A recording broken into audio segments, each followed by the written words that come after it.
Hello guys, nandito na naman ako at syempre, good morning muna dyan, good evening dito. Eto, throwback muna tayo about sa poon nilang may sayad.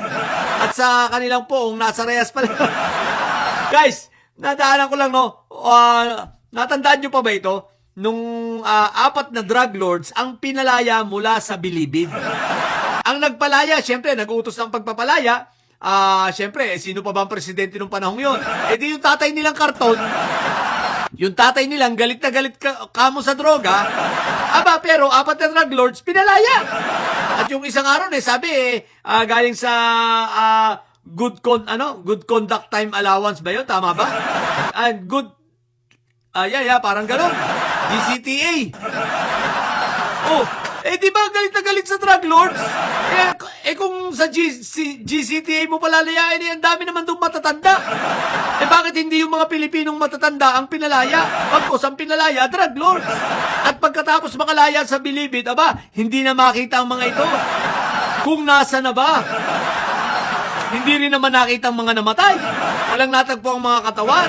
Pero kumalat ang droga. Di ba ga? Kumalat ang droga, mga namamatay sa droga, yung mga kalaban ng grupo ni Michael Yang. Kaya malamang-lamang, ang mga pinalayang ito, ikagrupo rin ni Michael Yang. O di ba ga? Throwback lang tayo ha? Akala ko ba yung tatay yung nasa karton galit sa droga? Bakit niya pinalaya ang mga nasa loob na? Anyari? Dahil kagrupo ni Michael Yang? What the heck? O ito, isa pang throwback tayo ha. Natandaan nyo pa ba si Sayad? Ito ang gusto kong mabusisi pagdating din sa impeachment.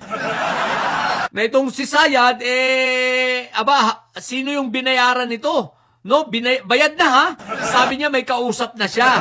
No, may kausap na siya na papatay dito kay Kong Martin, kay First Lady at kay PBBM kung siya'y mawawala daw.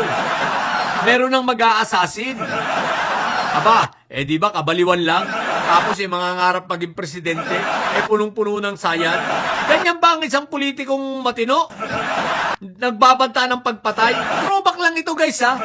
Maganda rin ng balikan natin kasi para hindi nalilimutan ng ating mga kababayan. Tulad dito, baka nalilimutan natin na si Fentaboy ay nagpalaya ng 4 na drug lord, Chinese drug lord sa bilibid. At ito namang si Sayad, nagbanta-banta sa Pangulo. Hindi lamang pupugutan ng Pangulo, kundi pati nga yung nananahimik na bangkay ng matandang Marcos, ipahuhukay at itatapon sa dagat. Di ba may Sayad lang? Baliw talaga. Tapos nangangarap maging presidente. What the heck? Sino boboto sa yung matinong tao? Malamang yung mga didilis dahil yan mga yan, inborn na mga bobo yan. Inborn na may mga sayad yan at mga uto-uto. Yung mga yon pwede. Pero yung mga matitinong tao na puro di. What the heck? Ewan ko lang kung iboto ka kahit yung mga kabataan ngayon. Sa bagay, wala naman silang ibobotong may sayad na bakit? Buti ko makaabot ka pa ng 2028. Ang lakas ni tama ni Sayad. Hindi, mahirap kalimutan nung nag-meltdown nito. Pagkatapos, nagmura-mura pa sa sa Zoom meeting ba nila? Ang tanga lang, ang bobo putik. Diba? So, magandang balikan kasi baka nalilimutan ng iba. So, pinapaalala ko lang ha. So, yan ha, maliwanag. 2 paalala sa mag-amang may sayad. Yung isa, nagpalaya ng 4 na drug lords, pero galit sa droga.